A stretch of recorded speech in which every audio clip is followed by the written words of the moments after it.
Hello and welcome to the Business of Betting podcast. Today I'm joined by Advantage player and co-founder of Betstamp. Johnny, thank you very much for coming on. The Business of Betting podcast is proudly brought to you by the Betfair Hub from Betfair Australia. No matter where you are in the world, if you want expert articles from pro punters, from building automated models to betting psychology, check out the Betfair Hub. betfair.com.au/hub. Gamble responsibly.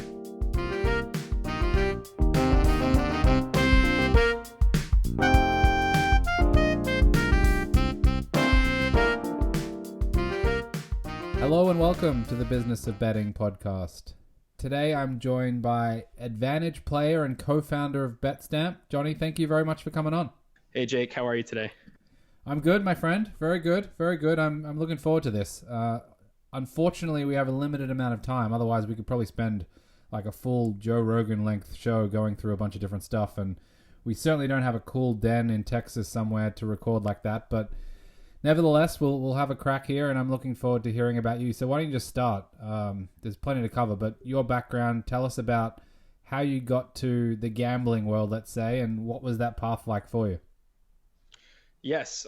First off, thank you very much for having me on. I really appreciate it, and I'm a big fan of all you do with this podcast. I've been a listener for quite some time now, and I will say, over the years, I've definitely learned a lot, specifically from the Business of Betting pod and the different interesting people you've had on. So I'm happy to kind of take the stage and then share, hopefully things that other people can learn from as well. In terms of my start, so I grew up and still live in and around Toronto, Canada, which, is a really big sports town and obviously the biggest in terms of the Canadian cities. In the specific town that I grew up in, it is a really big, sports betting town per se. We, got started at a really early age. In every single high school, there's the, local bookies and here and there. We've also got in Ontario the OLG lottery, which it's like a provincial run lottery that allows sports betting at any convenience store or gas station. They'll sell you the tickets. It's a little bit different than kind of the US legal market at this point.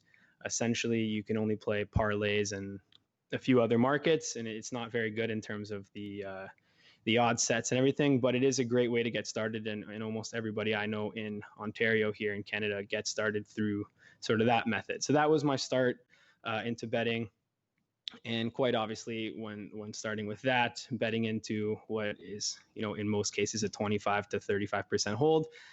Shocking, I was not a winning bettor on OLG. But eventually moving up and kind of getting some, new ways to bet and trying different things helped me out a lot. In the town I was from, it was, very unique, but it was easy to say, oh, this guy's got better odds, or go here, you can get better odds. And as soon as I heard those words, better odds, it was like, where do I sign up? Where do I go? Let's do this. So ultimately started, betting through high school, through university, and started off as a losing bettor, but then kind of realized, hey, if I do this, this will improve here. If I do this, this will improve here. If I, am able to bet at this sports book, now I have access to X. Throughout the very first bet I've ever placed, throughout that entire time, one thing that's always helped me is I was always very keen in tracking everything I did. I always wanted to have it neat, organized in an Excel sheet. So I will credit essentially a lot of my success to being able to track and analyze a lot of things and learn from those mistakes. Further, in terms of where I've gotten to right now, I'll credit that to, the network I've been able to build and the amount of people that have been willing to help. So things like your podcast or other content that is posted all over, like, Twitter and other social platforms and online. It's obviously tough to weed out what's good and what's bad when you're first coming up, but ultimately a lot of these shows and educational shows, and you can listen to a lot of people who are doing this stuff for real, and they may not give out the edge. They don't give out their secret formula, but there's always that one, that one or two thing, that one sentence that you can take from them that will in turn, give you something that you can now have that's actionable. So let's talk about the recreational gambler for a moment, because everyone's probably been there. I think it'd be very hard to find someone who just went immediately to the top sort of 1% and started winning. And even today, like, I consume a lot of content, like many, whether it's through Twitter or other platforms, and you see things that on the surface look compelling, but once you've been around long enough, that they're not. And it's a really difficult challenge for that recreational gambler, especially, let's say, in a new market like the US, where they haven't been exposed through high school and college and through that period to gambling as much as either other countries or other people in the United States. And they might see, even seeing stuff this morning around Tampa Bay and the Saints. Obviously, the Saints, I think, beat them twice this season, and when they're playing for the third time, this is what typically happens, but there's obviously no context around that, and it's largely going to be useless, or most of those things are largely useless, and if anything, they're slightly dangerous because people think that they're worthwhile and can help inform decisions. How do recreational gamblers now find their way out of that? And obviously you talked a little bit about it before and what you did, but not necessarily everyone wants to get to the top of the top, but there is a way for them to climb out of that sort of basement, let's say. Is that fair to say? Yeah, it's a dangerous game, as you mentioned. So when you look at the betting media right now, if I can just call it betting media, so that would include the people who are live on the big TV networks, the people who host the big podcasts. These people, just simply put, they're not professional bettors, right? So if you're on ESPN giving out picks, in all likelihood, that's a media job, and there's nothing wrong with that, and people do a great job in those media gigs, but it's difficult for, especially with the legalization of betting and the expansion across the US, for people to tell the difference between the guy who's giving out picks on the big network and people who are, running betting offices and running syndicates that are doing the stuff for real. So it's a dangerous game. I think, to be honest, when you look at, social media and where everything's going right now, quite obviously, 99% of the people who have professional bettor in their Twitter bio are not professional bettors. They're just people who are coin flipping, and like you said, spinning different narratives on, Tampa Bay is won, 2 in a row, or this team historically off the bye week with this coach. It's obviously a lot of different things, and with data science and the whole, any business, really, any marketing business, you can easily spin a narrative whichever way you want, even looking at the exact same data set. So a lot of that stuff's dangerous. But then again, the point of betting, really, if you think of it, is it's not really to make money. For some people it is, but in general, it's got to be a mix of both, like entertainment and making money. I think one of the biggest issues right now is that people think that they either have to be like a professional, which they don't have no idea what that entails, or they're going to lose money. So to get to the level of the people who are running these syndicates, running betting offices and betting full time, the average person has no idea what that takes, and they don't really know that. To be honest, it's not very glorious. So to be betting professionally 100% of the time, not have any other earn, and only earn from betting, you are in most cases grinding 100-hour weeks or more. You are, you're doing a lot of screen watching, and you're doing a lot of, even whether you're originating or or you're more of a top-down player, you're sitting in front of a screen all day. You're running a lot of different programs. You have a screen that either you maybe use a Don Best or something, or maybe you've got your own in-house software that you've built. But ultimately, you're not watching games and sweating games and having like a bunch of fun betting it and saying, oh, I had this win and I had this loss. Like, it's not that glorious to be a professional bettor. But at the same time, I don't think that you necessarily need to be, strictly a recreational guy that, only bets 12-team parlays and ends up losing a shirt every single week, or bets beyond his or her means. So it's a mix. Obviously, it's a different mix. I think, to be honest, the area where I think the industry is going is that semi-pro bettor, and you can call it semi-pro. In reality, what it is somebody who can bet, serious enough that they at least are a break even, slight loser, or slight winning better at the end of the year, but ultimately has a ton of fun doing it. And when you mix in the amount of fun you're having with the earn, even if you're losing a little bit of money at the end of the year, you can kind of quantify that fun as a certain dollar figure.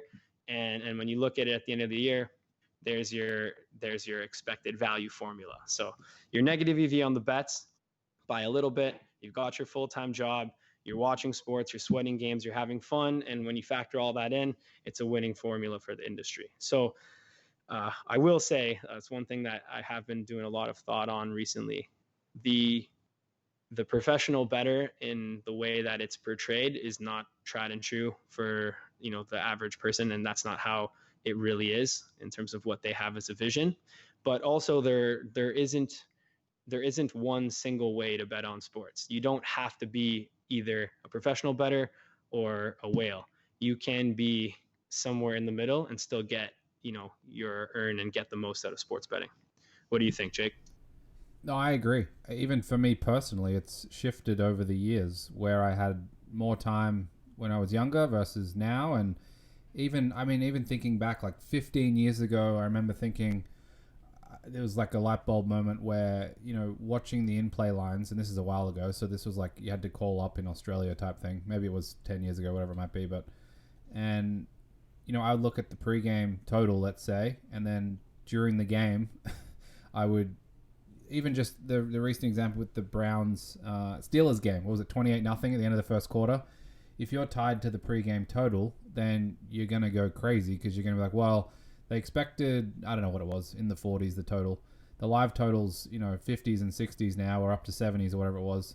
If you just bet under because you thought that was, linking back to the pregame total, then you haven't factored in what's happening in the game. And even doing some dumb mistakes like that earlier on, and then you learn that, and then you learn other things, and it's a process to get to a level where, even today, if I wanted to start betting again more seriously, I'd probably take, a lot of your advice and find ways to just make it a enjoyable endeavor that I'm happy to spend, 0.5%, 1%, 1.5% vig on throughout the year, and make that really, really worthwhile betting on sports. And I think obviously people don't sit down and go through that analysis themselves, but people could and should think about it in that way, where there are plenty of simple things that we do in many other, walks of life, that we save $1 here or there, or $10 here or there, or $100 here or there. Why can't you do that in your betting? Especially if you're betting all the time recreationally. There's some meat on the bone to be had by thinking it through, doing some of the things that hopefully you'll be able to share with us later on. But there is certainly an evolution for everyone, and a self-assessment of what you want to get out of it, how you can optimize that without too much effort, because I think that's the key. People don't want to put in too much effort necessarily. And it's so easy to just fall back on your natural instincts if you're a fan, to say, well, I know this team, I know this coach, I know what's going to happen, obviously more than we actually do. So I think it's an interesting one, because that middle ground between professional and recreational is one that's always been hotly debated, and some people think it's a sizable chunk of the market. Others think it's largely irrelevant. And I don't know, do you think that is, where do you sit on with respect to that semi-professional band or tier? Do you think that exists now, or do you think there's some development to go to build that out, and some of the software and technology and honestly education will help build that out? I think it's a niche market right now. It's not as big as I think it will be in the upcoming years. So the way this is, again, just a theory. I don't necessarily have the data to back this up, because I've never run a sports book myself or been privy to a lot of the data from, let's say, the offshore sports books. But ultimately, when you start betting, you get a bunch of people that will come to your platform or your sports book, right? And you might have 100 people that sign up on day one and that deposit on day one. Of those 100 people, there's going to be, the 1% that is the long-term winner. And there's going to be, let's say, I don't even want to assign it a percentage, but there's going to be a large percentage of players who will lose their initial deposit, whether it's $20, $50, $100, and never deposit again and never bet on sports again. So it is kind of like a sales funnel in a sense, where there's going to be your 100 starting off, a large percentage will never bet again, a smaller percentage will be long-term losers, and a smaller percentage will be long-term winners. But ultimately, as sport, we're still in such an infancy stage of sports betting in the US. And as everything grows, I think there is going to be a market for the people who stick around long enough to enjoy this as what it is, as an entertainment industry and a mix of entertainment and profit. But don't necessarily quit the day job and open a betting office full time. So the way I kind of see it, I always use this analogy and compare it to something that people might. So like a lot of sports fans play, fantasy sports or fantasy football. So the analogy I always relate it to is if somebody in your league makes a trade for fantasy football and they trade Lamar Jackson for Derrick Henry, there's going to be some sort of outroar in the league. People are going to say, oh, well, Henry's the better player. He's the running back. He's more valuable. Lamar Jackson's this. But if I were to ask you to evaluate that trade, you can't do so unless you know 100 other factors. So if I start to mix in other factors like, oh, is this a 2-quarterback league? Well, in that case, then Lamar Jackson is more valuable than Derrick Henry. Is this a 5-quarterback league? In which case, then, that trade goes the other way. Is this league a league that doesn't score for rushing yards or for touchdowns or for a different thing? How many players are in the league? What's the roster construction? Does the team that had Lamar Jackson already have, a Patrick Mahomes and he was expendable? All these things need to be factored in before you can evaluate who won that trade and who did the best in that scenario. So when we're looking at sports betting, I think there's so many different things that need to be evaluated that people can look at themselves and say, well, what do I want to get out of sports betting? Is it something that I want to, how much do I want to earn out of sports betting? Do I want to just use this as a recreational tool? Do I want to use this as a tool? So when you're betting on sports, you're not betting. If you're betting $100, then in that one specific bet, you're either, let's say it's a plus 100, you're either losing or winning $100. But ultimately, if you're betting at a minus 110, you lay 110 for 100, you're not actually losing that 110 or winning the 100 in expected value. So if you place that bet once, then that's going to be the outcome. But if you're placing that bet, thousands or tens of thousands of times, what you're really losing is the expected value. So when I now relate this all back and kind of gem it all together, what I'd say is, are you going to use sports betting as one thing? How much money do you have? How much money do you have for recreational things? How much money do you have for this? Is this your earn? What job do you have? Where are your passions lying? When you factor in all of these things, then you can kind of debate and then come to an agreement with yourself on what type of bettor you want to be. So all of this to say, to be honest, there's no one way to bet. There's no one way to do things. It's all going to be person specific. And within that middle tier market that we're talking about, the semi-pro / break even bettor, there's many different reasons and many different opportunities to get to that level. But I do think that's the segment that's going to grow the most in the upcoming years. Yeah, and I think part of it is the discipline. Even though people know what to do, would know how to do it, let's just say, you spend a few hours learning the best way to maximize your deposits and deposit bonuses. And even if you just want to arb those and you want to bet, both sides across 2 different sports books, let's say, or if you're in a place with an exchange, you can usually arb relatively well by, not taking a favorite, for example. If you take something at decent plus money, there's things you can do just to optimize that initial step. And with the US specifically, and if you're in a place like Michigan, it's going to have sports betting soon, and there's going to be literally dozens of online options there over the next 12, 18 months.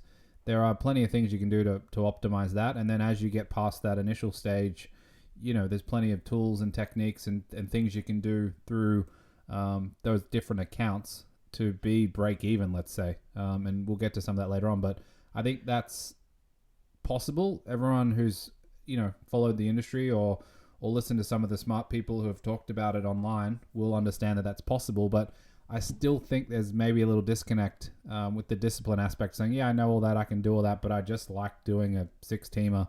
I like betting futures. I like doing some of the things that wouldn't necessarily be perfectly optimal or efficient a lot of the time. But, I think there's a way to build that into your overall approach, let's say over a calendar year. But I think that discipline aspect could be bridged a bit more with software and technology. And I hope we get to that point where it's made a lot easier and you don't have to rely, doing manual tracking on your spreadsheets or writing a bunch of this stuff down or whatever it is, which may be required at this point. So I think the discipline's always going to be one thing where, even though a lot of us know the edge at casinos, we'll still bet stupid things on craps, or we'll go to different table games and do what we do just because we're like, yeah, it's recreational and I'm going to be loose today. So I think that's going to be the interesting part is how does that segment or that group or that band of people get to stay in that group with discipline and technology and software, or is it one of those things that forevermore it'll just be too hard and that's what will ultimately end up being the case? For sure. I couldn't agree more. I think, yeah, I may even get some backlash for this, but ultimately I will stick strong with this. Like it's extremely easy to win money betting sports right now in the US. Um, it's extremely hard to win a lot of money, and it's extremely hard to win money consistently. But as you mentioned, if you're in a state that's just opening up right now, I mean, just the bonus hunting alone, and just arbing between multiple books in that state, you should be able to earn, uh, depending on your risk tolerance, a very good earn in year one before getting potentially axed or anything like that. But ultimately, um, it it's not very hard to make money betting sports. It's very hard to make a lot of money, and it's very hard to make money consistently year over year. But for the new betters, there's so much opportunity right now for them to get into. You said we're going to get into it later. I'm okay to get into it now in terms of like some concepts. I want to be clear on this. This not going to be for everybody, right? So if you're the recreational guy who's a huge Dodgers fan and you want to bet on the Dodgers to win the World Series, then place that bet, because ultimately the fun you're going to have during that World Series run is going to be worth more than the negative expected value you have on that wager. So when you factor in the wager, expected value plus the fun minus the fun, whatever you want to call it, then you're up top. So place that bet. I want to focus more on stuff that I've done in the past and stuff that I currently do, that without giving away obviously any edges that I currently have or anything like that. But I want to get into stuff that can help the recreational better win more or lose less, as we'd call it. And like I said, I might get backlash for it, but it's relatively easy slash very easy to win right now if you're disciplined and if you can do it the right way.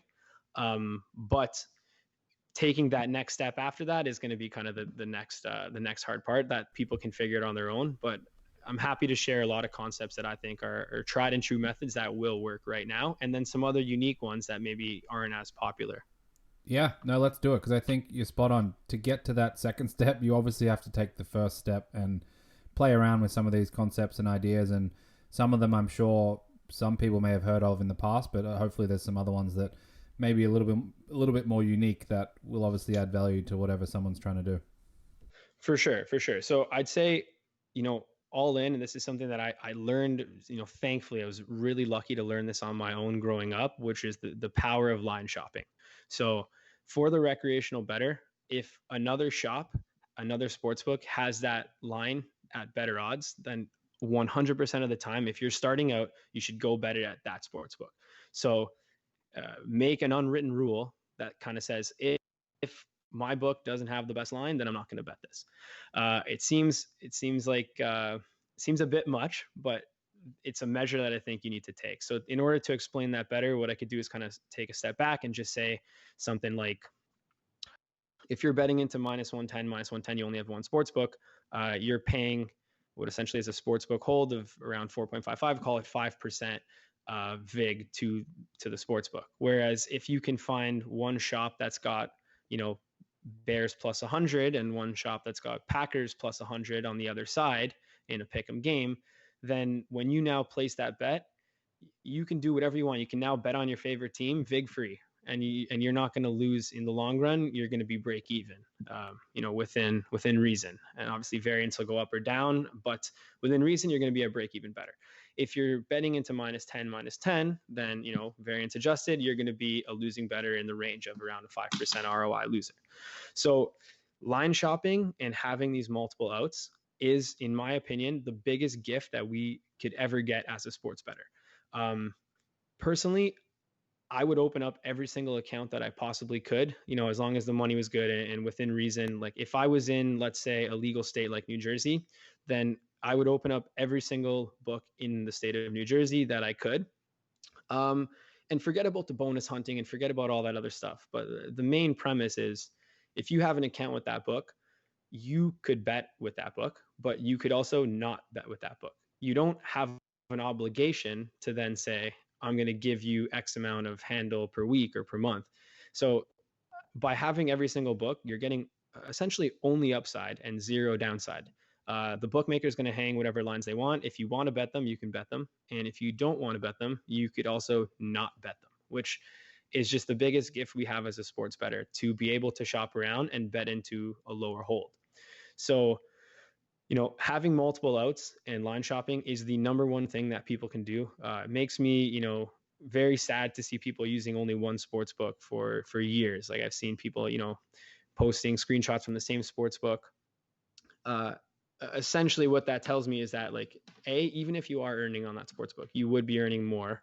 But overall, there's just, it's kind of like not even necessarily price sensitivity, but just the ability to go through and be able to read those lines and then say, okay, this sports book is a little more sharp. This one's not. They're hanging this. They're hanging this. Okay, this is a value bet, or this is a plus EV bet based on market. So a lot of these things, I think right now aren't being done by the recreational bettor for a few reasons. Number one is it is kind of like a little time consuming to go through and search through all of those different outs and scrape through all the lines yourself. And two, it is extremely hard to manage those books from an accounting perspective. So, tracking a deposited here, withdrew here, got money in here, no money here, no credit here. All of those obviously are, very time consuming. So I think that's the main tool that can turn almost any single recreational bettor into a break even or slightly losing bettor. And it's right within your fingertips. Like a lot of people do have access to this, especially if you're in, I'll call it like a legal state like New Jersey, where you can open up 10 plus books today. Right. So in my opinion, that's definitely the main thing you can do. But I still do want to tie that into like having more fun, right? So if you're gonna just line grind all day and stare at a Don Best screen, and just try to steam chase and beat the closing line, that's gig. awesome. That's awesome, and it's a good thing to do.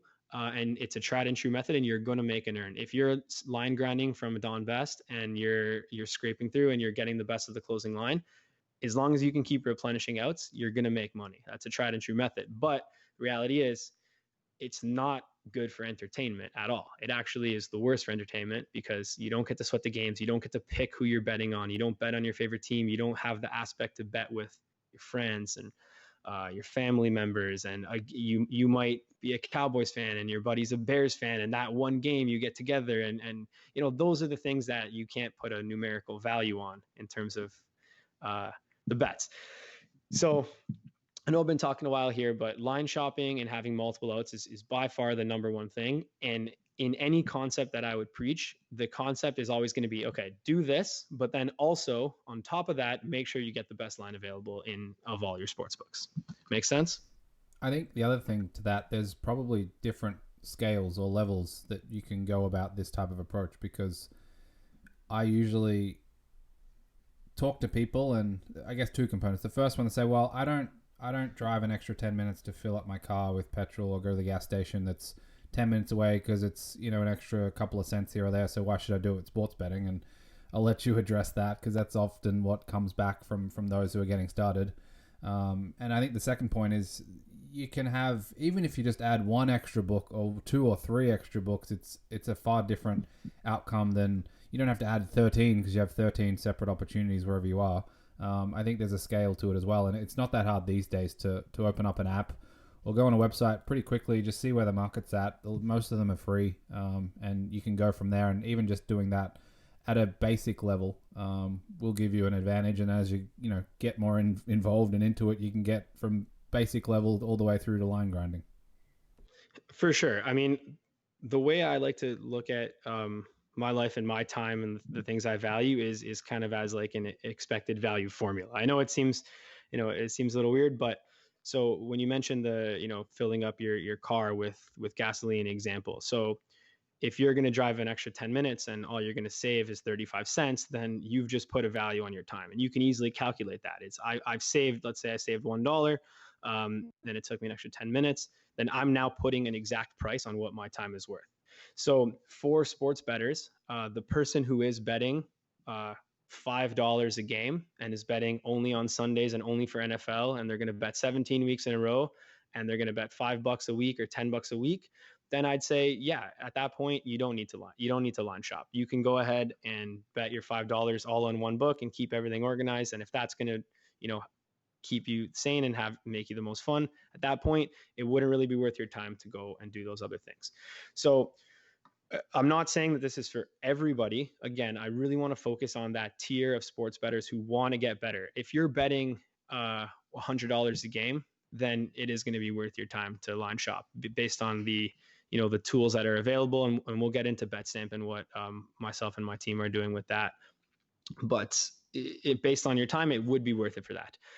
If you like I said, it's different for every single person. That's the beauty of sports betting, and also the beauty of life, is that everyone's different. Everyone has a different preference.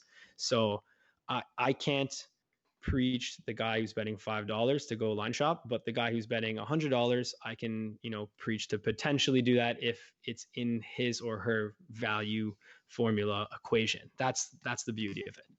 So I will say, yeah, if you don't want to do it and you're just a recreational bettor, that's fine. And if you're expecting to do that and you're expecting to just lose a little bit of money on the year and treat this as an entertainment value, then that's awesome as well. And that works for the industry and for sports betting. You mentioned like pinching pennies and stuff like that, but then also, spending money elsewhere. So I do enjoy to go out for a nice steak once in a while, and I might pay $100 for that steak dinner when I could have bought that steak at the grocery store and cooked it myself for 20. So is that a negative EV bet? In theory, yes, it is. But ultimately, it is nice to go out and enjoy. And then when I'm factoring in the atmosphere and being able to go out and have it cooked for me and go out for a nice night, then at that point, it might be a positive expected value bet after that. So things like that are just things that are always popping up in my head, and the way I like to evaluate different things, both in the betting markets and in life as well. Yeah, just very quickly, how has your life changed approaching it in this sort of plus EV, minus EV way? Because certainly plenty of people I talk to from the betting world, the poker world, whatever it might be, that have sort of taken on this life, or it's been impressed upon them through learning through gambling games or other games. It can be tricky sometimes, and you got to stop yourself for a moment. Be like, all right, come on, I got to calm down here. I'm plus EV, minus EVing out everything I do, and it can suck the juice out of a lot of things. But has that gotten to the point on occasion for you where you're like, all right, I need to just calm down and let let things flow a little bit? Yeah, absolutely. And obviously, it's difficult, but you have to find that middle ground. Otherwise, then you're evaluating everything, whether it be a relationship or like I said, going out for a dinner, which are things that should just be more natural. So it definitely has its benefits and has its drawbacks. But I will say, learning one market is very essential. In like once you've learned one market, and again, I wouldn't call myself a professional. I'm not even close to the level as many of my peers in this space, but knowing kind of like how a betting market works can then be directly translated to, a stock market and things like that. So, I mean, one thing I've learned about the stock market right now is that, based on what I know in the betting market and how hard it is to beat X, it's even more difficult to beat the stock market. So if somebody's, touting a stock pick, I mean, that's probably similar to somebody touting a betting pick. So it's actually taught me that, I'm not going to be a day trader or a good stock market investor in the long term. So I have to find alternate ways to kind of get the expected value out of that. So from a sense of like investments and managing life in that perspective, it has helped me out a lot.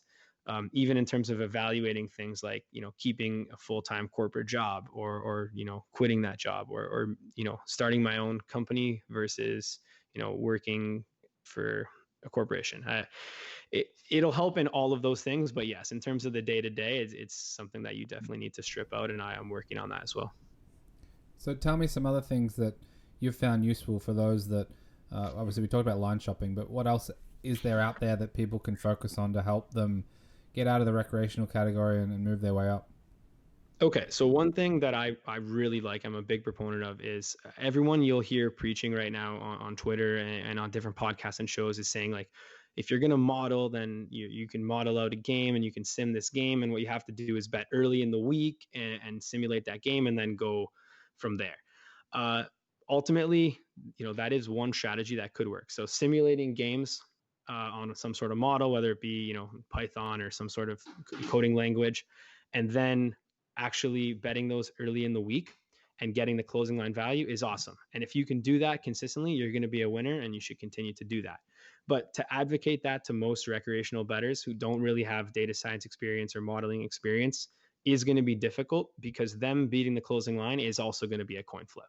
So if you're going to coin flip early in the week, then you might as well coin flip on Sunday morning for a football game, for example. So one thing that I really like is, a lot of people call it a top-down approach, but ultimately, what I think is unique that can be done right now on the recreational side of things that helps maximize your expected value is there's so many things that go into a line, whether it be even a smaller market line right now, something like, let's say, rugby, or whatever, even just say like a sport like badminton. So much will still go into that line that line becomes more efficient the second before game time than it is, when it opened. So instead of actually trying to build something from scratch and say, I make the Rams a 3.5 point favorite based on my model, and I can get them -2.5. So I'm going to be placing that bet on, early in the week. Instead of doing that, what I would potentially advocate, and something that I've been working on, is waiting until the line actually does get to its efficiency. And it might be a hotly debated topic. The lines for the NFL, like, it's just a tough way to make money for the NFL for sure. But from a recreational side, if you wait until that line is at its sharpest point, and then line shop, so you're getting a lower hold, and try to build in something that you feel is not factored into that line. So for NFL, that's going to be really tough right now for the recreational guy. But for a smaller market sport, let's say like you wanted to bet on NASCAR or Formula One, wait until the lines are 100% efficient, or not 100%, but are the most efficient that they're going to be. And then try to model one specific thing that might be not factored into that line, right?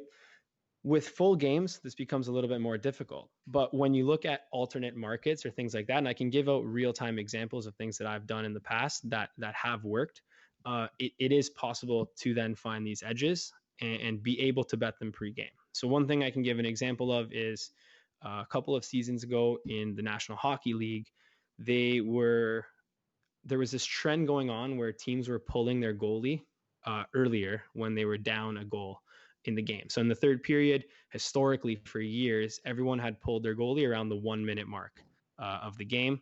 So with 1 minute left in the third, they pull their goalie, send out an extra skater, and try to get that goal to tie it up.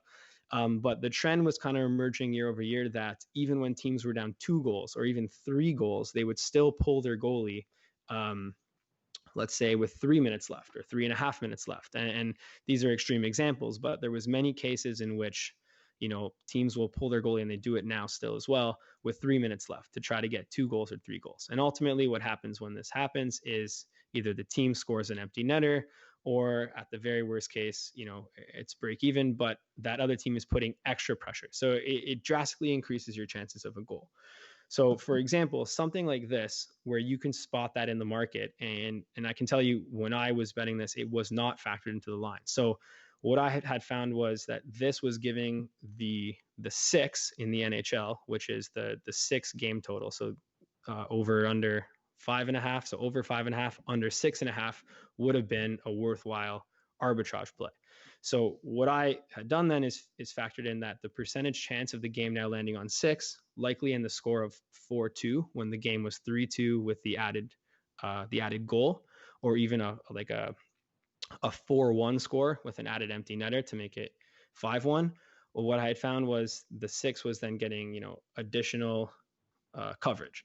So ultimately, by arbing the 5.5 and the 6.5 down, that was an edge that I was able to uncover that lasted, about a month and a week. And I was able to juice that for whatever I could. But, that's one thing that you're able to find that's not factored into the market until it eventually is.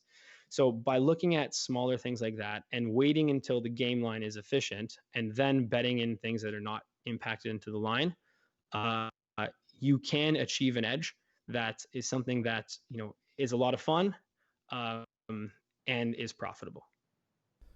For the average person listening, does that mean they need to A, follow betting markets to have an understanding of where prices sit, what's happening from a week to week point of view, as well as be domain experts in a certain sport, or watch every NASCAR race every week and then pick something up and then look at the betting markets and say, well, doesn't seem like it's been influenced yet and I can potentially capitalize on that? Is that something you would say is worthwhile, or is there better ways to go about it?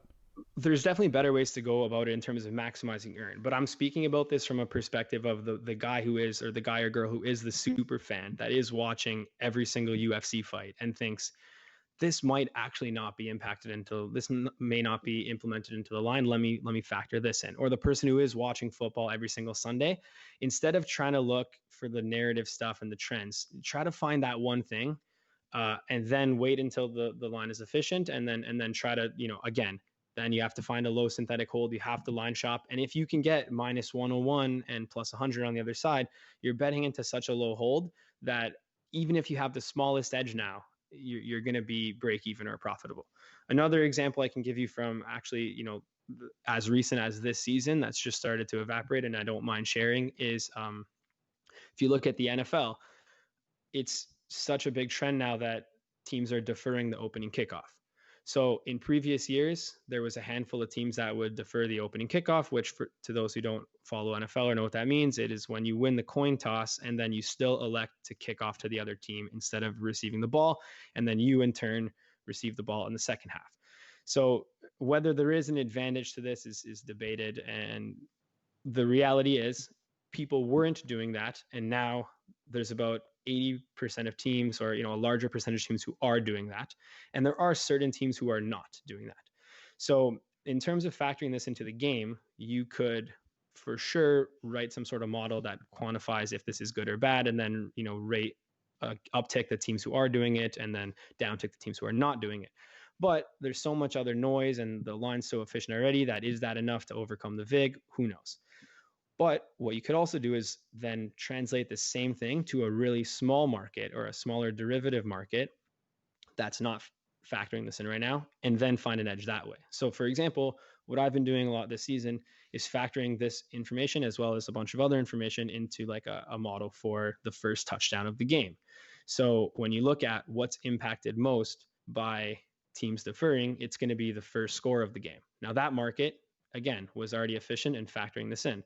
So I looked at it a step further. The first touchdown of the game, which is like a player level thing, quite obviously, if you get the ball first, then you're more likely to score the first touchdown than getting the ball second. So something like that, where you could match up teams and say, this team is always deferring and this team is always receiving. So there's X% chance that this team is going to get the first ball. Now factor that in with some other stats, shop around for the best line, and then there you have, an edge. So if you can repeat this process across multiple sports or across one sport and continue to do this for people who are watching the games, you can build up these, micro edges or small edges that are also a ton of fun to watch. So when watching football, I was able to root for guys like, Patrick Mahomes to get the first touchdown of the game. And then, that's a long shot bet that also provides a lot of entertainment value and it's plus expected value. I'm laughing. That's the gold mine. Yeah, and obviously weather and injuries and things like that, which people probably already know about, but are much harder to factor in because obviously speed of information is a factor when it comes to injuries, and weather is probably in the line already. If it's not, then you'd have to have a different angle to assess. But are you saying that there's probably plenty more of those things out there that people can pick up on, and if they do their diligence, they might be able to get back to break even or even better? Yeah, I mean, I've got a handful more that I'm currently working on, and I know a lot of other groups that are working on, other handfuls of this across different sports, across different lines. So they are available if you, if you wanted like touch base on any of these things, like get my opinion on whether I've like looked into it, or if you want to work together on something that you think might be an edge that you don't know is factored into the line, I'm all ears. You can DM Betstamp on Twitter, and I'll be happy to take a look at that and respond. But yes, I will say there's hundreds of different things like this that exist, and I've got even more examples, but we'd kind of just be beating the horse. There's of course there's many, and there will continue to be more as games change. I was actually unable to take advantage of any of the home field stuff that shifted based on the stadiums and everything that happened with COVID this year. But I do know groups that were able to take a lot of advantage off that, whether it be totals in the NBA, or whether it be home court in the NHL when they were in the bubble that was essentially diminished to nothing, but still being factored into the lines over the first couple of weeks. So there's going to be things as things change, as sports change, as leagues start to heavily weight the 3-pointer more in NBA versus what was historically a 2-point game. Everything's going to change, and there's always edges to be made and opened up. It sounds like, just hearing you talk about it, there's some mental acuity and mental approach to this that excites you and is obviously stimulating. And I think there's a certain group of people that would be the same, trying to establish what these angles and edges might be, then going into to look into the details and figure out if that's there, and then going to find derivative markets and all those different things is one of the reasons why you're probably doing this. For sure. And like I said before, there's many ways to win. You just have to figure out the way that's going to best suit you. And even without even without saying like, yeah, I want to be a winner, I need to be a winner, even just by, like I said, line shopping or coming up with what you think might be your own angle is going to add a lot of entertainment value to the game. So if I think that I'm able to, like I've found something where when this guy plays, and even if it is a narrative that likely has no intrinsic value, even if it is a narrative driven thing where this guy plays better off the bye week, then if I can line shop, get as close to a synthetic hold of 0 as I possibly can, and then bet that angle or edge, and I end up winning that because, let's face it, 50% of the time I'm still going to win that bet, then I'm happy, and it's added that entertainment value. So I'm able to increase my entertainment value. I'm able to potentially find an edge, but the key to this is obviously like being still able to find the best of the number and being able to kind of weed out the noise and quantify what you think could be an edge and is not factored into the line. Yeah, it's a great safety net to find that synthetic hold as close as you can to nothing. And then from there, you can play around with some of these different edges. It makes it far easier, I'm sure, for people to tinker and try different things, as opposed to betting into typical prices where if you're wrong, then you got to pay 4 or 5%. If not even higher on some of these other derivative markets where the hold can be more. So it's good to be able to balance those two things together, and allows you to take some shots, I'm sure. For sure. Another thing I will add is that's helped me a lot is if you want to make more money betting sports, then it's going to be very hard to increase the edge you have. So you might have a 1% edge, you might have a 3%, 5% edge depending on the market. So half of the profit is going to be tied to like what your edge is, and then half of it is going to be tied to how much you're able to get down. So you have to think realistically about sports betting. I hear people on Twitter and I hear people messaging me all the time saying, I want to earn $10,000 this year from sports betting. Is that achievable? And every time I would say yes, but you have to be realistic about the goal. And then if you want to earn 10,000, you're likely going to have to stake potentially more than you're comfortable with, or something beyond your means. So by looking at sports betting in this sense, it also helps a lot of, if my edge is 1%, and I want to make $1,000 betting sports, and then I have to actually risk 100,000. So it's going to be tough to then scale that up if I don't have the means, if I don't have the bankroll, if I don't have the risk tolerance to be doing something like that. Tell us about your day-to-day as an advantage player, a gambler who is trying to find edges and trying to win longer term. Is that the same today as it was a year ago or 2 years ago? Tell us about how that has evolved and just what your time is spent on. For sure. So without getting into it too much, I'll say it becomes harder and harder to beat sports betting every single year. So I almost laugh at some of the edges I had 2-3 years ago, and some of the things that were available when comparing them to today and how everything's dried up. But then also, as you grow and talk to people and meet different people, you're able to, get this edge from this person and this edge from this person, and maybe I can work with this group on this. So ultimately, for every door that closes, I think another one or even two will open up, as long as you're willing to, open them yourself and walk through them. But I'd say within my day to day, I am doing a lot of trading. I am doing a ton of kind of like, I guess, reconnaissance, like, trying to analyze my history, figure out where I can improve my current stuff, and then also looking for new stuff. Um, and then there's also the whole like tracking, analyzing, accounting, keeping accounts, managing accounts, and all that jazz that comes with it. That's a whole different side of any business. From there, I think it's actually a good time to get into it. So I mean, I consider myself an advantage player, for sure, but for the most part, I don't consider myself to be like, to the level of, or even wanting to get to the level of somebody who is, the biggest in the world, at betting and running, syndicate groups or betting offices. I do have a passion for business as well, and that's, part of the reason why myself as well as my business partner started, Betstamp. And I can get into a little bit about what the platform is, but ultimately, when I say in terms of day to day, I am working a significant chunk of my day also on our startup and getting this off the ground and making sure that this is, the best bet tracking and betting analysis platform in the space. So it's a healthy mix of both, and I feel like, at this time I'm able to do both and do them both, well. But there may come a time where I may have to drop something in order to, take the business off fully. So it's a trade-off, but right now it's going well, and I'm happy about it. So take us back to the ideation part and the early stages. What was your mindset like then? And is it still the same? Are you as bullish or as excited, or how has that sort of changed since the early stage? So in terms of Betstamp, I mean, essentially the platform came about because there's just no good bet tracking and bet analyzing platform in the market right now.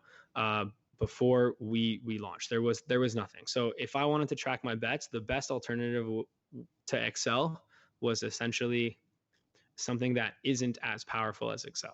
So when we're looking at Microsoft Excel, it's a great tool and it's used for so many different things. But ultimately, we wanted to build a platform that was specific to sports bettors and helping that level of sports bettor that we've been talking about this whole show of, that middle tier player. Like helping them succeed and helping a lot of the beginner players and the recreational players get up to that middle tier. So if I'm being 100% honest, we needed like a really good bet tracking platform for ourselves, and we were kind of building like, a different version of this, and ultimately we did build what was kind of the Betstamp tracking platform outside of that, and then really relayed that and built it into like an app and what it is today. So right now, as mentioned, the best tool that you can get as a recreational bettor is the ability to line shop.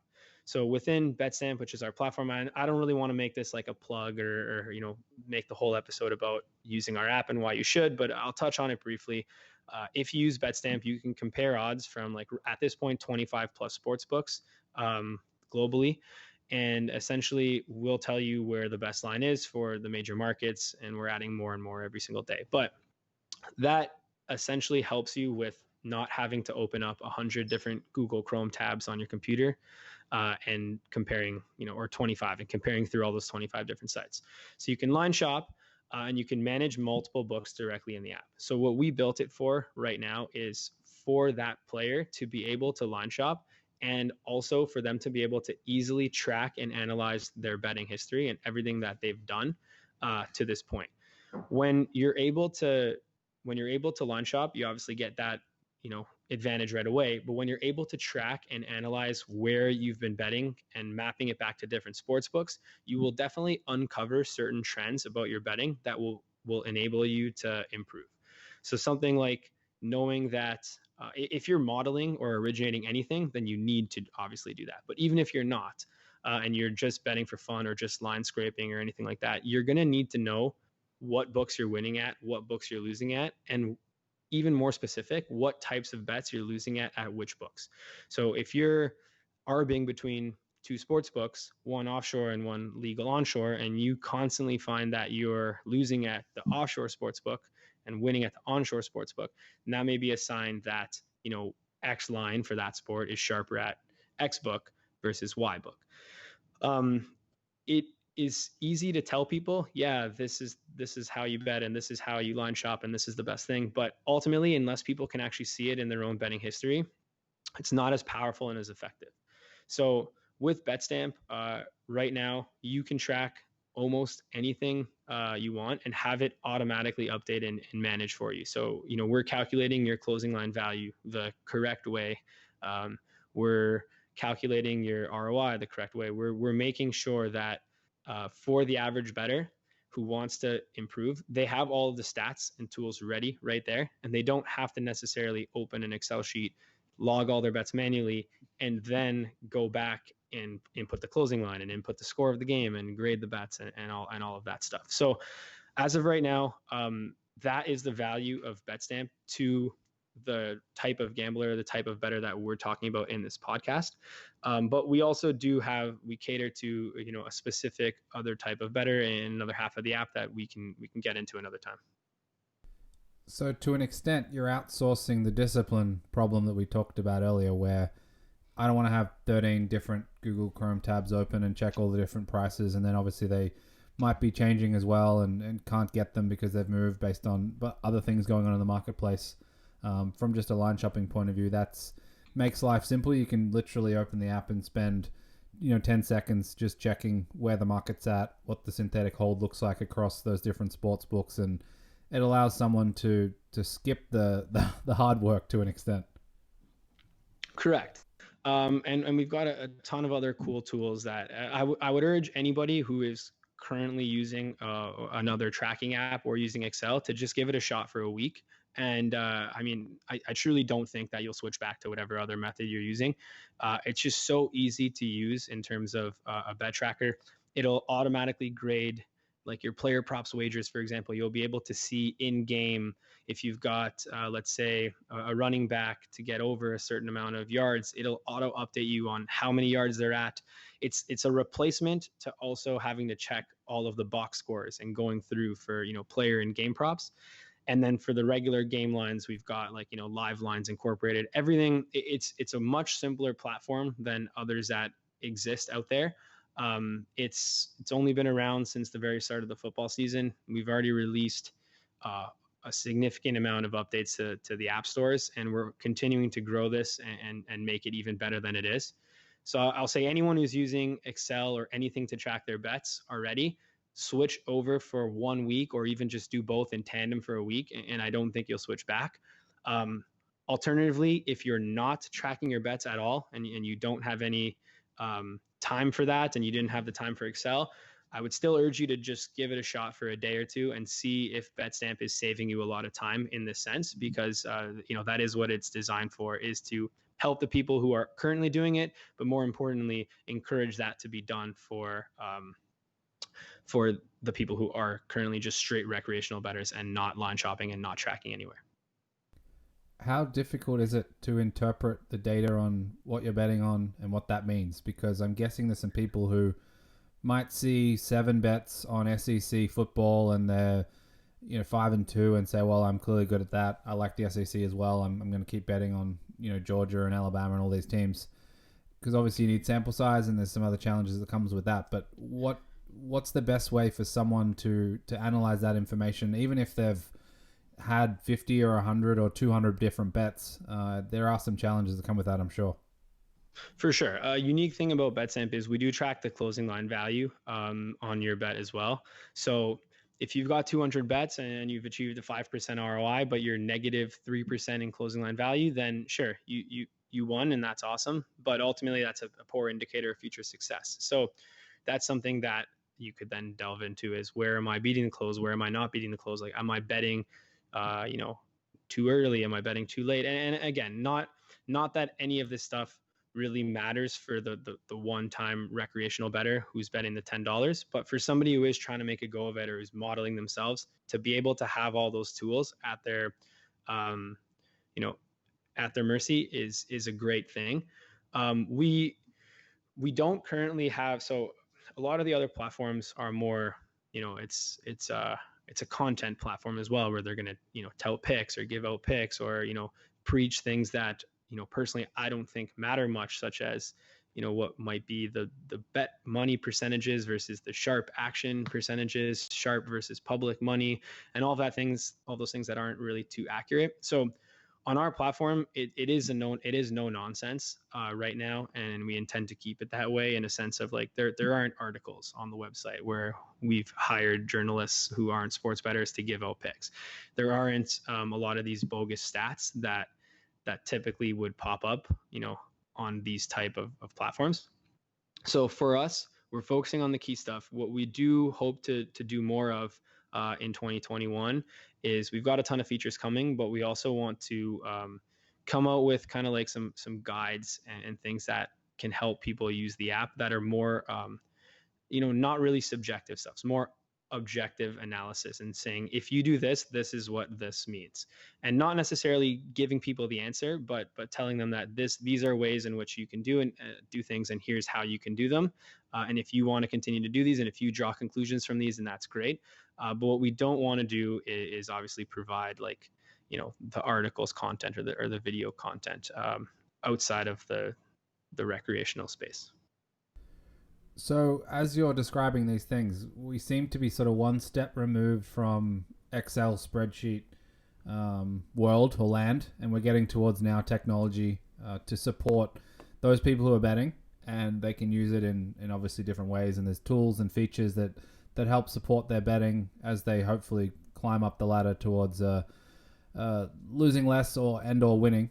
What does that sort of trajectory look like in your mind, given what you've built to this point and how you've analyzed things to get to where you are today? Obviously, the end game might be, for some anyway, that you can just input, I want to bet $100 on this team, give me the best price. But I think for legal and regulatory reasons, that's probably not going to happen, as well as many other reasons. Certainly not anytime soon, where that is fully done through technology and software. But how does this progress as we go through the years and we get more involvement from technology, these applications, the software that can help us gamblers out there with the challenges that we have with all the different things we've talked about that sort of impose barriers and hurdles for those who are trying to move away from losing 4, 5, 6% of their bets? For sure. So I think the tech in the betting space right now, it's not up to par on where it should be. But again, as you mentioned with the regulations, it is tough for these legal U.S. books to run successful sports books, given the taxes they're paying, the regulations they need to follow, and also the level of competition. Even just think of how much it costs them to acquire one single user. It is then tougher to pay that much to acquire a user, and then give that user a 10 out of 10 betting experience on checking every single box in the game.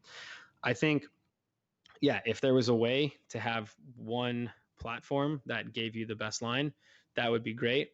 But I don't know if it'll ever get there.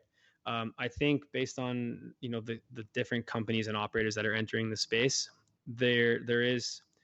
it's quite obvious that there's not going to be like one single player in the competitive states, but maybe there is room for like some consolidation, and then ease of use for the bettors to access only like 3 or 4 sports books. I think the U.S. industry for sports betting is good right now. It's not great. It definitely could be better. It's difficult for all of these books to, like I said, follow all those regulations, and for the most part, it's a different discussion. But kicking out anyone with a pulse is different. On the tech side, I don't know if I have like an answer of what the ideal would be for you. I can tell you we are working on some amazing things that will help sports bettors manage everything very easily. Now, it won't be that we're able to submit bets for the sports bettors, but we do have some really cool things we're working on that are going to be, and I can't really share them at this time, but keep your eyes peeled, ears peeled, and I think they're going to help sports bettors and make this whole process easier and much more enjoyable and much more fun. Um, in terms of kind of like where the industry is going, though, from a tech standpoint, I think a lot of these companies that are doing a lot of B2B stuff with the sports books are going to help the products a lot. So I won't mention anyone specific or anything specific, but there's a company right now that's doing like working on a live product for sports books that's going to help with the delays and all of the different things that are hindering the live betting process right now. And I think that's going to be an awesome product. There's a lot of props products right now that companies are managing the risks for sports books on the props department and keeping that as a separate entity, or an esports product that's coming in. And I really think that is more the future versus one provider providing the odds for everything. So if you can have an esports provider that's managing your risk for esports, and then a player props provider, and then on top of that, you've got your live sports provider, then now at this point, what you can do is focus, like those companies are focused just on that one aspect, and your overall product gets a lot better because you're not, dealing the delays, or you're not only able to offer 5 props. Instead, you can offer every prop. So these things, I think, if they can come to the U.S. market, whether it be fast or over the next couple of years, will be like a huge help in creating a better product experience for the customers. But as of the competition, as for the competition between books, I'm not sure, what's going to happen. It's your guess is as good as mine. Yeah, I mean, even in other industries, like you think about doing your taxes, even like 5-10 years ago, you'd probably have to go to an accountant's office. You'd have to sit there and talk to them or whatever else and submit a bunch of information, details and all that, to now where it's like, if you've ever used TurboTax or some of these solutions now where you go through in 15-20 minutes, answer a bunch of questions, submit a bunch of PDFs, and then you're done. I mean, I think sports betting potentially is probably more towards the go into the accountant's office phase, and we're getting hopefully towards the TurboTax sort of outcome, but there's plenty of hurdles to jump over before we get there across a bunch of different topics, not just tools and features to help sports bettors, but getting the VIG down across the board, obviously the exchanges and other things that have come up in the past. It'll be interesting to watch and see how it evolves and how quickly it does, and what maybe the pandemic impact has had on that with respect to building out these different things, if it does accelerate that or if it makes it more difficult. But I mean, just more generally, you talked before about it being potentially harder to win or harder to maintain those edges for longer periods of time. Is it generally a better environment just because of the developments? And you think about like even like card counting, you had to drive to every different casino. I even listened to different stories, and I'm listening to the Risk of Ruin now about some of the old stories of driving casino to casino, state to state, country to country, and that's what's required to count cards, obviously in person, and try and make money. How is that for you now? Is it something that there's plenty of new challenges, but they're just challenges and they can be defeated and beaten and hopefully make some money out of it? But is it overall a net negative with how things are getting more difficult, or are there still plenty of ways to make it worthwhile for you?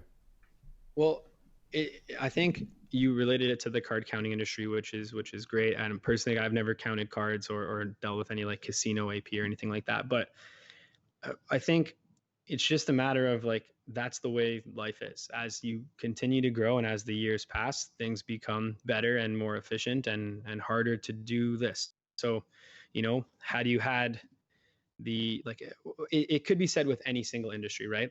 If you had a better, let's say a better way to make food, and now you could put that back into the 80s, then that would be an awesome product back then. And wow, the technology we have now, imagine we just had that 4 years ago. I feel like that's always going to be a phrase that people would say throughout, humanity. So in 10 years, we're going to say, wow, remember how easy it was to bet on sports 10 years ago?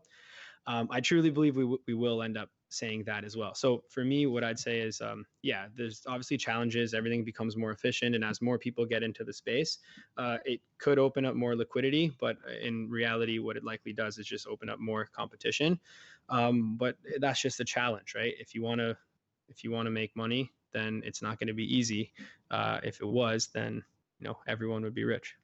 Very true. So what do you say to people? I'm guessing people reach out all the time and talk about leaving my current corporate job to do sports betting full time, or or those types of conversations. How do you address those? I mean, obviously, you obviously had to address it for yourself, and many people have thought about it over the years. But what's your advice in that space when it comes to trying to understand what the right path is for someone? So a lot of people will, the blanket advice across the board that people give out is usually like, uh, don't uh, don't quit your job. This is not a good industry to get in as a professional bettor. You wouldn't want to be an adventure player. You don't want to be a bettor right now. It's too hard. I would never give that advice. I would just advocate for people to map it out and put in a realistic goal of what they think they can earn and if they're happy with that. So it's like, again, it's not glorious. It's hard to make, $1 million a year is going to be very hard to do.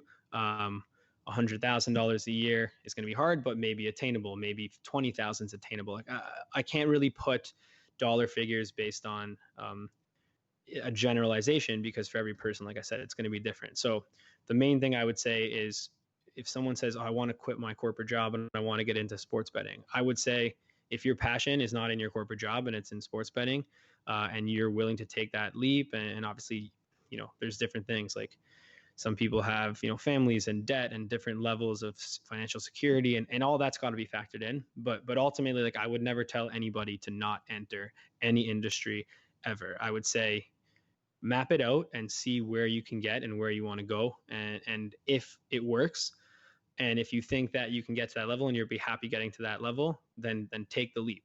Because ultimately the worst thing that's going to happen is you go bust, and then at the end of the day you can start something else or you can do something else.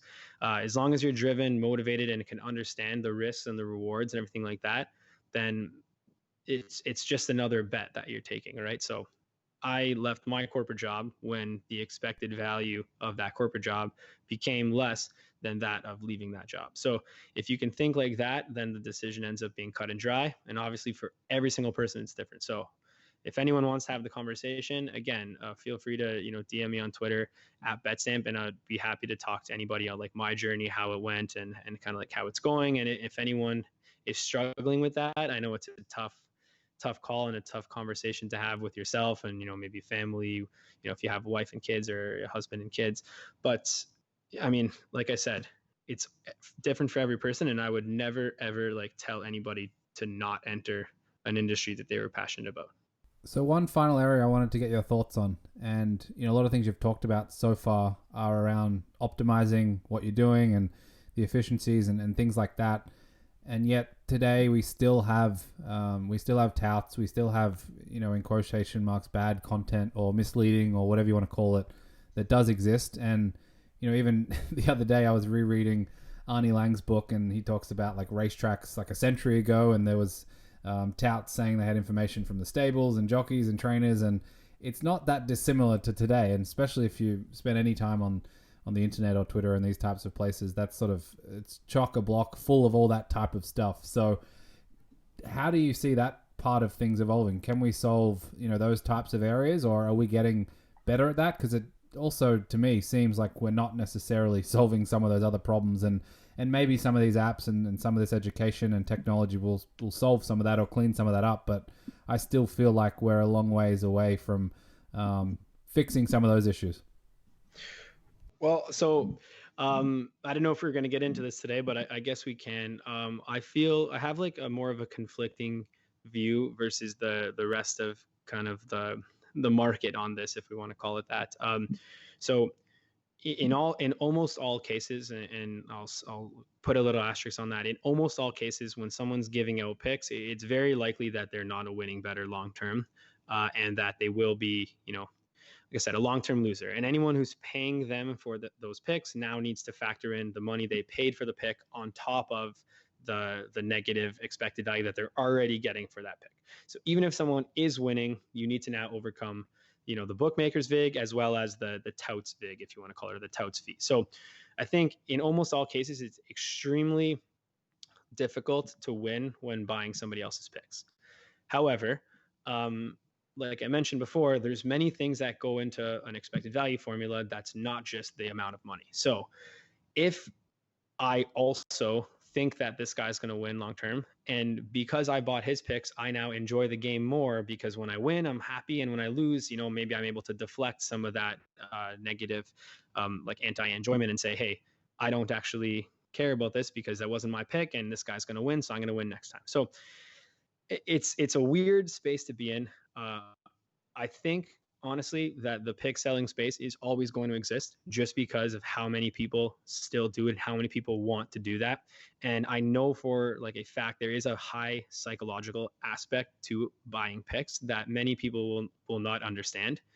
Um, Essentially buying picks is similar to like a free roll, which I mean I've been on like both ends of a free roll, and I definitely can understand kind of like what that means and what that entails. But if someone's giving you good information and you can move it at good numbers and get more down, then that actually is worthwhile.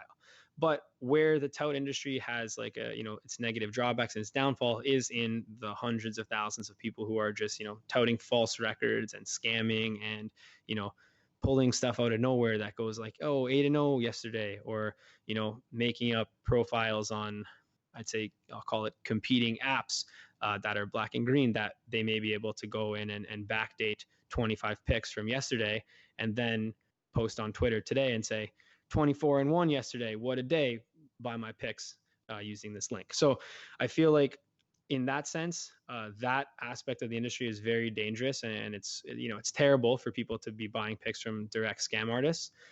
I personally, though, do not have a problem with anybody selling picks as long as they are doing it honestly and openly. So if you did achieve that record, maybe it's variance, maybe you didn't beat the close, maybe it was, very lucky. But as long as you achieve that record and you weren't giving out stale lines, you weren't giving out, you weren't pass posting, you weren't falsifying, deleting picks, as long as you're doing that, then that is an industry that still needs to exist. And you can compare this to many industries around the world that, people don't like, but ultimately have a place in society. So whether you like it or not, touting is going to exist. My stance on it is, if it's done responsibly and at least that those people, are doing it honestly and achieve those records, then, that's part of the industry. If you're like straight up scamming people, then obviously, it's not the greatest. And I hope to eliminate all that.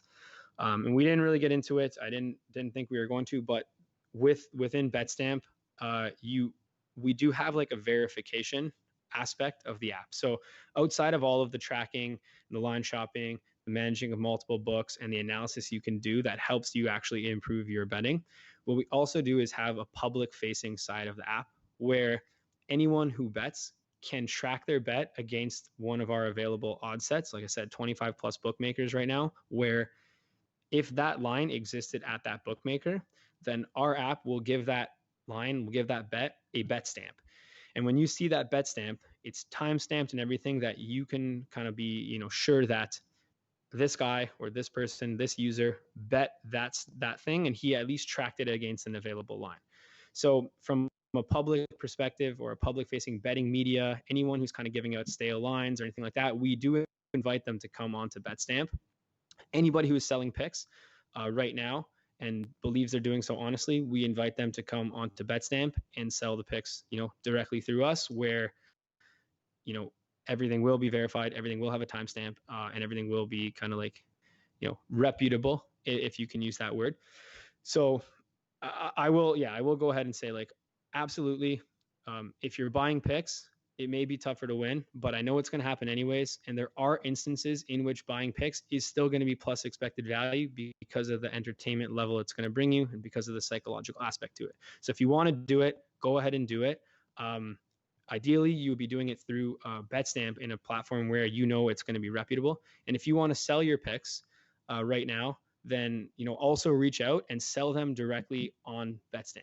What this does for you is, you're going to gain some credibility because you're now posting against available lines. You're not pass posting. You're not posting fake records. You're unable to change anything in the past. While also on top of that, we're going to help you manage like the payment processing and things like that to make it a little easier for you. So it's a give and take relationship. We'll help you out with all that stuff, give you the reputability and the credibility. And in turn, all we ask is that, you are then made sure to be, posting your picks against available lines and all that jazz. So I guess we got into the touting stuff. It's crazy, and it's a cool little industry and a niche industry that I do think will always exist. But we're hoping to help revolutionize that as well as our platform grows. Yeah, it's one we could spend another 2 or 3 hours on probably, and there's plenty of discourse and dialogue out there about it. Some good, some not so good, and hopefully it does get better with these, technology add-ons that can hopefully solve some of the issues. But let's leave it there. Like I said, we could do a few more hours, but just finally, the best way to get in contact with you, or is that through Betstamp, or is that through Twitter, or how do you prefer people reach out?